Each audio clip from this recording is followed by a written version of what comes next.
100 रुपये किलो लगाया। 100 रुपये किलो लगाया है। हाँ, ये सुनते हैं कि भाई ये चीज मीठा है, ये नहीं। 10 में 2 है, एक के साथ एक फ्री है। सारा बिक जाएगा, सब बिक जाएगा, नहीं बचेगा। अल्लाह का नाम रहेगा बस सिर्फ।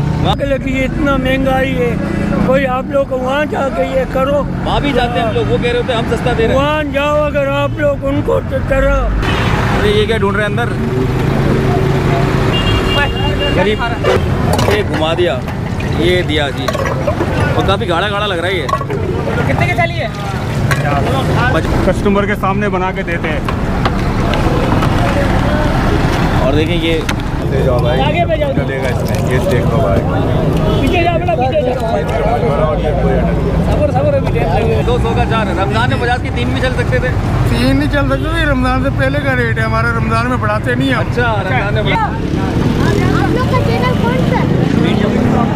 चीजें इसमें डालोगे भाई। इसमें बहुत सारे चीजें, बहुत सारे आइटम खत्म। शरबत है, खालिस मिलेगा, कोई मिलावट नहीं है।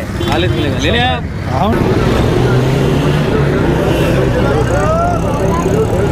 2 चम्मच हर टप में जा रहे हैं भाई।